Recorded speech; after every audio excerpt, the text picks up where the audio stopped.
아멘. 네, 오늘은 부활의 아침입니다. 주님은 사망 권세를 깨뜨리시고 죽음에서 부활하셨습니다. 오늘 말씀은 나는 부활이요 생명이니라는 말씀으로 전하도록 하겠습니다. 예수님께서는 이제 예루살렘에서 가까워요. 베단이라는 마을은 한 10리 정도 거리가 되는데 베단이라는 마을에서 그 주님께서는 평소에 예루살렘에 오시면은 그 베단이라는 마을에 자주 들렸어요. 그 동네에는 이제 나사로라는 친구가 있었고, 그 다음에 그 여동생들이 이제 마르다와 마리아라는 여동생들이 삼남매가 살고 있었습니다. 그리고 예루살렘에 오실 때마다 이제 거기를 들르셔서 거기서 이제 말씀도 전하시고 재밌게 지내기도 하셨던 것 같아요. 그러다가 보니까는 아주 친구처럼 지내고 허물없이 이렇게 지냈던 것 같아요. 나중에 예수님께서 12제자가 생겼는데 12제자를 우르르 몰고 가서 거기서 하룻밤 자고 오지 않나? 뭐 그냥 친구예요, 친구. 근데 이 베다니 마을은 어떤 마을이냐? 슬픔의 집이라는 그런 뜻인데요. 여기가 이제 나환자촌이에요. 나병환자촌. 우리 안양시내인가요? 거기도 보면은 그 베다니 마을, 그래서 옛날에 나환자촌이 형성이 돼 있었던 거 아시는 분은 아실 거예요. 여동생과 둘이 이제 이 나사로라는 청년이 살았던 것으로 보아서 아마 이제 나병이 걸리면은 이제 이렇게 그 예루살렘 안에서 살 수가 없거든요.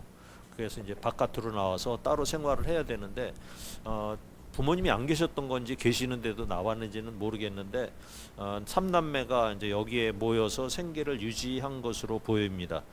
주님은 이제 가난하고 병들고 어려운 이웃을 항상 찾아가셨죠. 그래서 그들을 고치시고 또 성경을 통해서 하나님의 말씀을 전하기도 하셨습니다. 이때 이제 주님은 이제 제자들과 함께 이제 예루살렘에 계시다가 이제 쭉 내려오면 요단강을 통해서 이제 갈릴리로 가시는 중이었어요. 제자들하고 이제 갈릴리로 쭉 가는 중이었는데 근데 갑자기 이제 급전이 온 거예요. 친구 나사로가 병들어 죽게 되었다. 이런 급전이 왔어요. 그런데 주님께서는 그 소식을 듣고도 이 병은 죽을 병이 아니고 하나님의 영광을 위함이다라고 말씀을 하시는 거예요. 그리고 이제 바로 병문안을 가신 게 아니라 이 근처에서 그냥 이틀을 더 계시는 거예요. 바로 병문안을 가지를 않으셨어요. 그리고 이제 이틀이 지났습니다. 이틀이 지나고 나서 예수님께서 제자들한테 이제 유대로 가자 이렇게 말씀을 하십니다. 그러니까는 제자들이 물어요. 아니 좀 전에 예루살렘에서 돌에 맞아 죽을 뻔하고 이제 막 내려왔는데 또 다시 거기로 가고자 하십니까?라고 물어요. 그때서야 주님은 이제 친구 나사로가 죽었다, 잔다라고 하지만 이제 죽었다라고 이제 말씀을 하시는 거예요. 그러니까는 가만히 생각해 보면은 그 요단강 근처 그 마을에서 일부러 머무르시면서 나사로가 죽기까지 기다리셨던 그런 느낌이 들어요. 그러니까 이틀을 요단강 근처에서 이제 마을에 머무르시고 이틀을 걸러서 이제 베단이라는 마을, 그 산동네거든요. 그 산 높은데 꼭대기에 거기로 올라가셨습니다. 근데 벌써 이미 이제 나사로가 죽은 지가 사흘이나 되는 시점이 된 거예요. 바로 그때 죽었던 것 같아요. 그래서 이제 17절부터 한번 볼까요? 17절부터 시작. 예수께서 와서 보시니 나사로가 무덤에 있은지 이미 나으리라. 베다니는 예루살렘에서 가깝기가 한 오리쯤 되매 많은 유대인이 마르다와 마리아에게 그 오라비의 일로 위문하러 왔더니, 그러니까 나사로는 이미 무덤에 안치해 놓은 그런 상태입니다. 근데 여기는 열대 지방이라 시신이 이제 이렇게 생명이 끝나고 나면은 바로 냄새가 나요. 몸이 썩기 시작을 합니다. 그러니까 일가 친척들도 모두 다 이제 그 시간쯤 되면은 다 문상을 끝낸 거예요. 예루살렘이나 그 친척들이 다 와서 문상을 끝냈어요. 그런데 이제 마르다는 생각하기를 예수님께 소식을 전한 지가 벌써 나흘이나 됐잖아요. 사흘이나 나흘이나 됐는데 이제 오셨으니까 마음이 좀 상했던 것 같아요. 다른 사람들은 예수님께서 이렇게 다니시면서 병도 잘 고치고 죽은 사람도 살려주시면서 그렇게 친하게 지내던 그 나사로가 병들었다는데 와보시지도 않고 모른 척했던 것이 마음속에 한편으로는 좀 원망스러운 마음이 있었던 거예요. 20절부터 22절을 볼까요? 시작. 마르다는 예수께서 오신다는 말을 듣고 곧 나가 맞이하되 마리아는 집에 있었더라. 마르다가 예수께 여짜오되 주께서 여기 계셨더라면 내 오라버니가 죽지 아니하였겠나이다. 그러나 나는 이제라도 주께서 무엇이든지 하나님께 구하시는 것을 하나님이 주실 줄 아나이다. 이제 예수님이 오셨다는 소식을 듣고 마르다는 이 버선발로 막 주님을 맞으러 가요. 그러니까 마르다는 이제 언니이고 마리아는 동생인데요. 성격이 좀 다르죠. 그냥 마르다는 외향적인 성격이라 가만히 있지를 않아요. 그냥 예수님이 오시면 항상 음식을 준비해 가지고 대접하는 일에 항상 분주해요. 예수님 뭘 드릴까 하고. 근데 마리아는 예수님이 오시기만 하면 모처럼 오시는 거죠. 예수님이 어쩌다 한번 오시면은 그 앞에 앉아 가지고 성경 말씀하고 그런 말씀을 듣는 일을 더 좋아했다는 거예요. 그래서 한 번은 이제 마르다가 예수님, 마리아는 음식 차리는데 좀 같이 하게 일손 좀 얻을게 좀 보내주세요 하고 하다가 이제 거절당한 일이 있었죠. 예수님께서는요, 마리아가 더 좋은 일을 택했다 이렇게 말씀하시는 거예요. 그러니까 음식을 만들고 분주하게 하는 것보다 말씀 듣는 일을 더 좋아하는 거는 잘 선택한 것이다라고 이야기를 해주시는 거예요. 마리아는 이제 예수님께서 이제 오셨다는 소식을 들었는지 못 들었는지 안 오고 마르다만 먼저 예수님 앞에 온 거예요. 그냥 마르다는 아까 말씀드린 대로 좀 원망스러운 말투로요. 주님이 여기 계셨더라면 죽지 않았을 겁니다라고 얘기를 하는 거예요. 그리고 이제 다음 문장에서 보면은 또 지금 당장 살려주실 것을 믿습니다라는 그런 의미로 말을 해요. 하나님께 구해서 오라버니를 살려주세요 하는 그런 말이 되는 것입니다. 우리는 어떤가요? 주님이 여러분들과 함께 하십니다. 여러분들이 갖고 계신 문제를 해결해 주실 수 있을 것입니다. 믿으시기 바랍니다 하면은 모두가 어떻게 대답을 하십니까? 아멘 하고 대답을 합니다. 그런 반면에 우리도 이제 의문을 갖죠. 그러니까 내 문제가 모두 해결이 되겠어? 뭐 나중에 뭐 조건이 맞거나 아니면 시간이 되면은 그렇게 해주신다는 걸 거야 하고 생각하시는 분들도 있지 않을까요? 그리고 또 목사가 이제 축원을 해요. 축원을 하고 이 병 낫기를 위해서 아니면 문제가 해결이 되기 위해서 기도를 한다고 당장 모든 문제가 해결이 되던가요? 즉시 문제 해결이 안 되니까 사람들 속에는 그런 생각을 하겠지요. 물론 목사의 입장에서도 그래요. 이렇게 주님께 간절히 기도를 하고 그러면 주님이 모든 바람을 다 들어주시면 좋겠지만은 그렇지 않습니다. 왜 안 들어지는 줄 아세요? 조금 있으면 이제 답이 나옵니다. 그러나 이제 마르다가 하는 말은 주님이 기도해 주시면 지금 당장이라도 해결해 주실 것을 믿습니다라는 거예요. 그러니까 마르다가 지금 한 이 얘기를 들어보면은 믿음이 굉장히 훌륭한 것 같아요. 그죠? 칭찬 들을 만하다고 생각이 돼요. 그러면은 당장 나사로를 살려달라 이렇게 요구를 해야 되죠. 왜? 좀 전에 믿습니다 하고 얘기를 했기 때문에. 여러분은 어떠십니까? 여러분들은 어려운 문제를 놓고 주님 이 문제를 해결해 주세요 하고 기도하시나요? 믿음이 있으면은 당연히 기도를 하셔야죠. 그렇게 기도를 하고 이미 이룬 줄을 믿고 그렇게 가는 분은 과연 몇 분이나 지금 계실까요? 대부분은요, 기도하면서 확신을 갖는 분이 얼마 없을 거라고 생각이 돼요. 그냥 우리 교회 말고요. 우리 교회는 다 확신을 갖고 계실 거고 다른 교회 얘기하는 거예요. 여러분들은 다 믿으시죠? 금양로 기도를 올리신 분들은 다 이루어지신 거죠? 근데 주님은 이렇게 말씀하십니다. 23절을 보십시다. 시작. 예수께서 이르시되 내 오라비가 다시 살아나리라. 예수님이 나사로가 살아나실 것을 말씀하십니다. 왜 살아날까요? 그 이유는 간단합니다. 주님이 원하시기 때문입니다. 주님이 살아나라 하면은 살아날 것입니다. 그러니까 현세에 있어서 지금 살아가는 동안에 죽은 사람이 살아날 수 있는 것도 주님이 원하시면 살아나는 겁니다. 근데 부활이 육체의 부활만 있겠습니까? 아닙니다. 믿음도 부활을 하셔야 돼요. 그 다음에 여러분들의 생활도 부활을 하셔야 됩니다. 여러분의 생각도 부활을 하셔야 됩니다. 그러면은 살아나게 되어 있습니다. 그러니까 마르다가 이것을 놓치고 있는 거예요. 24절을 볼까요? 시작. 마르다가 이르되 마지막 날 부활 때에는 다시 살아날 줄을 내가 아나이다.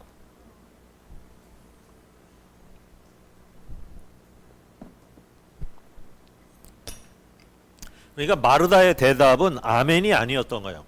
그냥 이런 생각이 드는 거예요. 저는요. 아주 너그러운 태도로 주님 꼭 살려주시지 않아도 저는 다 이해합니다. 어차피 부활 때 다 만난다고 하셨잖아요. 너무 애쓰지 마세요. 저렇게 썩어가는 냄새까지 나는데 살린다 한들 뭐 사람 구시는 하겠습니까? 이런 말로 들리는 거예요. 지금 이 말투가. 이런 너그러운 태도가 아량이 넓은 거라고 생각이 되지만 실은 주님이 가장 싫어하는 태도라고 보시면 됩니다. 우리 친한 사람들도 그러죠. 너는 예수 믿고 천당 가 이렇게 얘기해요. 나는 시간이 돼서 뭐 나중에 갈게, 시간 되면 갈게 하는 사람도 있어요. 그렇게 말하는 게 자신은 뭐냐면은 나는 다 초월한 존재가 되고요. 마음 약한 당신은 교회 가서 천국 가라는 그런 얘기를 하는 것과 같은 거죠. 예를 들면 이런 거예요. 아버지가 이제 아들을 불러서 너 용돈 필요하지? 아니면 생활 자금이 필요하지? 지금 내가 1억 줄게. 얼마나 좋아요. 1억 주는 아버지가 있으면 좋겠어요. 1억 줄게. 하는데 이제 이 아들이 뭐라 그래요? 아버지 농담 마세요. 지금 안 주셔도 돼요. 괜한 농담 마시고요. 나중에 돈 모이시면은 뭐 한 5천이나 좀 주시고 말하세요. 이렇게 하는 거예요. 그러니까 이런 아들이 있을까요? 있어요. 그러니까 아버지가 준다고 하면 주는 거 아닙니까? 그러면은 그냥 감사합니다 하고 받아야 되는데 손을 벌리고 아버지한테 바로 통장 번호를 알려주시면 되는 거예요. 근데 아버지를 믿지를 못하는 거야. 그러니까 아버지가 능력이 안 된다고 생각을 하는 거지. 그러니까는 자기가 이제 아량이 넓은 척 하는 거야. 이런 분위기가 이렇게 막 느껴지는 거예요. 근데 마리아는 또 좋은 예가 있어요. 마리아는 어땠느냐면은 여동생 마리아, 예수님 돌아가시기 전에 향유 옥합을 다 깨뜨려 가지고 비싼 향유를 예수님의 머리와 발에다가 이렇게 바른 적이 있었어요. 돌아가시기 며칠 전에 그랬거든요. 이게 값으로 따지니까 한 3천만 원, 4천만 원어치의 향유를 단번에 다 그 자리에서 써버린 거예요. 그러니까 지금처럼 얘기하면 요만한 병에 샤넬 향수, 최고급 샤넬 향수라고 보시면 돼요. 그걸 갖다가 이제 깨뜨려 버린 거예요. 왜 그럴까요? 주님께서 이제 얼마 안 있어 하늘나라로 가신다는 것을 믿었기 때문인 거예요. 예수님께서는 당신이 이제 얼마 있으면 죽을 거라는 말을 제자들과 또 이 남매들한테 이렇게 얘기를 했어요. 그 중에서 유일하게 믿은 사람이 누구다? 마리아라는 거예요. 그러니까 마리아가 자기가 지금 갖고 있는 게 의미가 없다고 생각을 한 거예요. 그래서 향유를 예수님께 부어드리는 일을 한 거죠. 주님이 그러셨잖아요. 이 마리아가 한 향유는 내 장례를 위해서 대비한 것이다. 이렇게 말씀을 하셨잖아요. 그러니까 같은 말씀을 듣고도요. 어떤 사람은 진심으로 듣고요. 어떤 사람은 인문학 강의와 강연으로 듣는다는 거예요. 교회 가면은 좋은 말씀 듣고 좋지. 그냥 우리 되면 시간 되면 가보자. 이렇게 하면서 전도를 하잖아요. 그런데 이제 교회 오는 사람은 어떤 생각하는 줄 아세요? 교회에 오면은 김창옥 쇼 같은 재밌는 프로그램이 진행된 줄 알고 와서 이렇게 예배에 앉아요. 그런데 와서 보니까는 그렇게 재밌고 흥미진진한 쇼가 아니고요. 구원과 영생을 아주 진지하게 다루는 거예요. 그러니까 어려운 거죠. 사실은 그렇게 오는 것이. 그러니까 마르다의 말 중에 마지막 부활 때에 다시 살아난다는 생각. 마르다라고 그 생각 안 한 게 아니라 했어요. 살아난다는 이런 생각 정말 훌륭한 생각이에요. 우리가 요 정도 믿음만 돼도 되게 훌륭하다고 생각하잖아요. 그러니까 문제 없어 보이지만은 조금 전에 마르다가 얘기했잖아요. 하나님은 무엇이든지 하실 수 있는 분이라는 말과 또 마지막 때에 부활할 겁니다라는 말은 충돌이 나고 있잖아요. 그러니까 하실 수는 있는데 실체가 썩었으니까 살릴 수는 없을 거야 라는 그런 뉘앙스를 풍기고 있잖아요. 이렇게 모순된 신앙 고백을 하는 이유가 무엇일까요? 주님은 지금은 못하시고 먼 미래에 해주시는 분일까요? 그러면 먼 미래가 온다고 칩시다. 그러면은 그때 가서는 진짜 제대로 된 믿음을 가질 수 있을까요? 그거는 또 모르는 일이에요. 지금 안 믿는데 훗날에 과연 믿는다고 생각을 해야 될까요? 그래서 사람들은 안다고 믿는 것이 아닙니다. 아는 것과 믿는 것은 다른 문제예요. 그러니까 아는 것으로 구원받는 게 아니고요. 믿음으로 구원을 받는다는 얘기입니다. 많이 안다고 온전한 신앙생활을 한다고 할 수 없는 거예요. 교회는 오래 다녔는데 아는 것이 많은데 믿음이 없는 사람들이 많이 있죠. 알기는 알겠는데 믿어지지 않는 거예요. 그런 건 최악입니다. 이게 정말 최악이에요.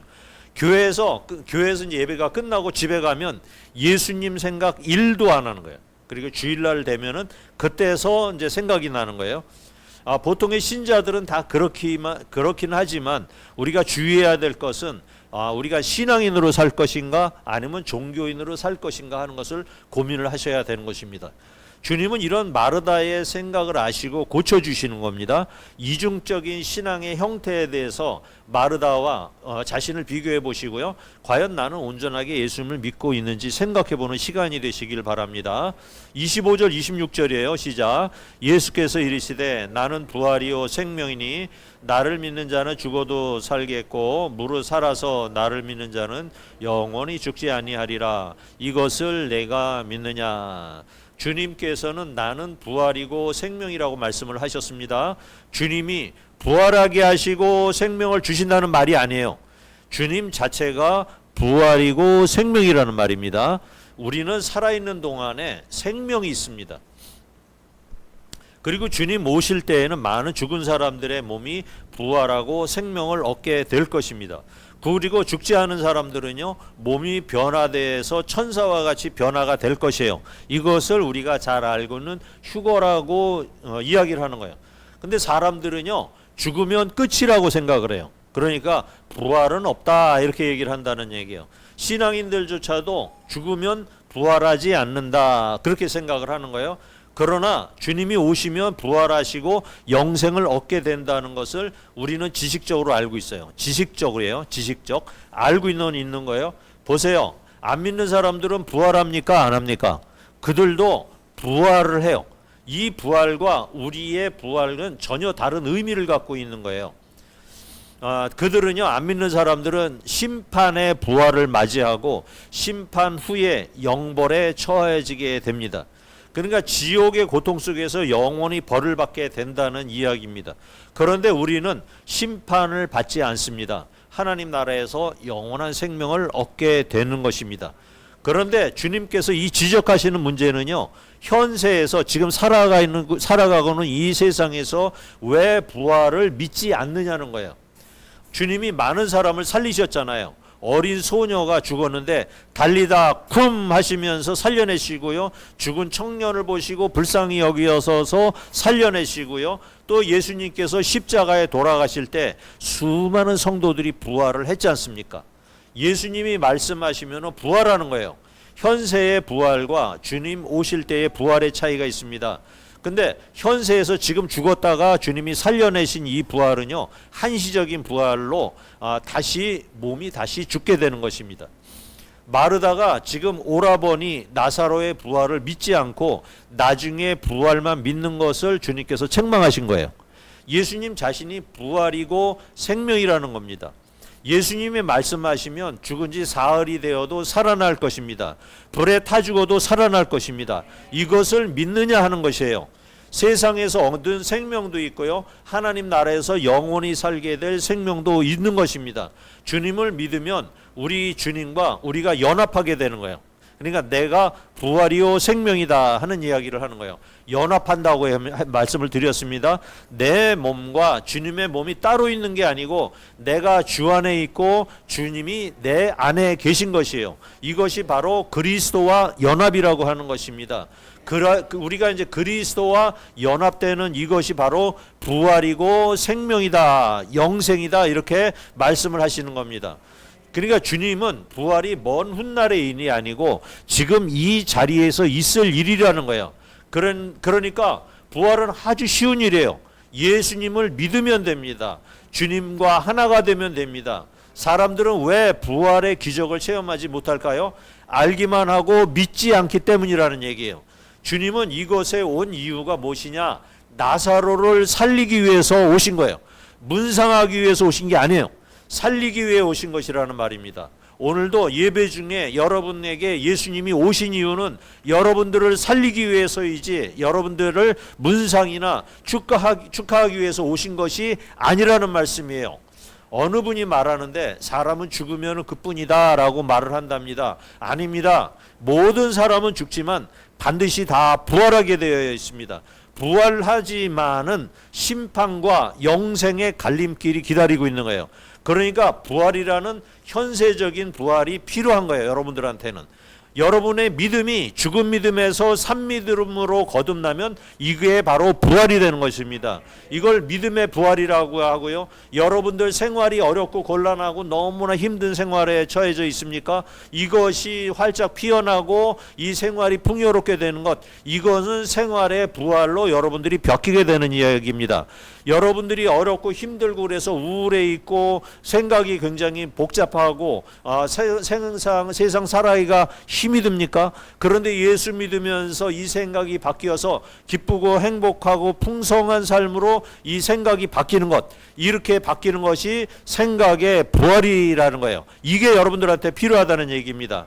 그러니까 우리는 아는 것에서 그치지 말고 올바른 믿음으로 부활하시기를 바랍니다. 주님의 말씀을 들은 마르다는요, 이 말씀을 듣고 말씀을 듣고요, 믿음이 회복을 했습니다. 그래서 우리도 다 같이 한 목소리로 고백하는 시간 갖기를 바랍니다. 27절입니다. 시작. 이르되 주여 그러하에다. 주는 그리스도시요 세상에 오시는 하나님의 아들인 줄 내가 믿나이다. 그냥 아무리 가르치고 설교를 들어도 거기서 그치는 신앙이 아니라 내가 믿나이다 하고 고백하시기를 바랍니다. 하나님의 일은요, 예수 믿는 것입니다. 교회에서 열심히 봉사하고 헌신하고 헌금을 많이 해도 믿음이 없이는 이게 다 소용이 없는 일입니다. 부활은 지금 여러분들에게 적용되고 지금 이 자리에서 여러분들에게 작용하는 그 현상이다라는 사실을 믿으시고요, 영원한 생명 얻기를 축복합니다.